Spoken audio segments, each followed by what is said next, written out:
You quit weed, and the anxiety it was supposedly helping is suddenly everywhere. Your chest is tight for no reason. You're on edge over nothing. Situations that never bothered you feel like too much. And underneath it all, a quiet, scary thought is forming. Maybe this is who I actually am. Maybe weed was the only thing holding me together, and this anxious person is the real me. I need you to hear this clearly, because that one thought sends more people back to weed than almost anything else, and it is wrong.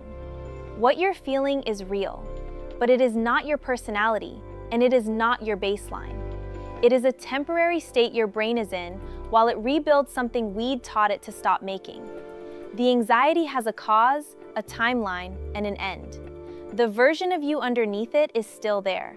Let me show you what's actually happening, because once you see the mechanism, the scary thought loses its grip. Your brain makes its own calming chemical. It's called anandamide, and it's a big part of how you keep your stress in check. THC fits into the very same spots anandamide uses, but stronger. So when you smoke daily, your brain figures it doesn't need to make as much of its own, and it quietly dials production down. Then you stop. The THC is gone, but your own anandamide is still running low. For a while, your whole stress regulation system is running on empty. That's not a character flaw, that is the spike. The first thing to know is that you are not unusual for feeling this. Anxiety is one of the most common withdrawal symptoms there is, reported by the large majority of people who stop.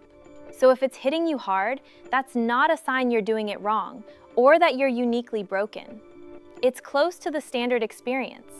Now back to that thought, the real me one, because it deserves a direct answer. It feels logical around week 2, when your brain is genuinely dysregulated and you can feel it. But it gets the cause and effect backwards. Here's the part that's hard to hear and important. Regular cannabis use tends to raise your baseline anxiety over time, not lower it. Every time you smoked, it relieved the anxiety, sure, but a lot of what it was relieving was the withdrawal anxiety from the last time.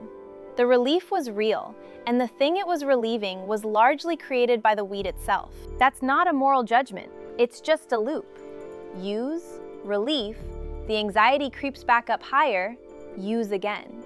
So the anxious feeling you're calling the real me is, in large part, the cost of that cycle finally coming due all at once, now that you've stepped out of it. Which means the way out isn't back into the loop.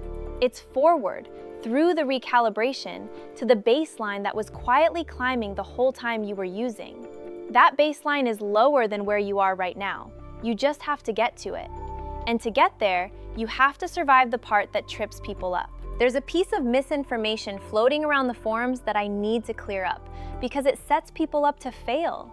You'll read that the worst is over after the first 3 days, that if you can just white-knuckle the first 72 hours, you're through it.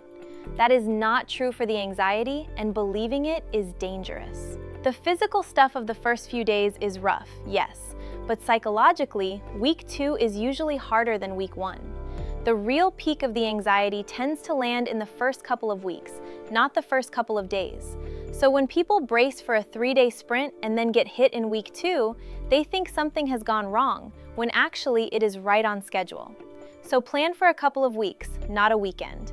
And in that window, here's what actually helps. None of it glamorous, all of it real. Move your body. Even a 20-minute walk changes your chemistry, because anxiety gets stored as physical tension, and moving discharges it. Take magnesium in the evening, which supports both the anxiety and the sleep that's feeding it, and I'll link the one I actually use right below.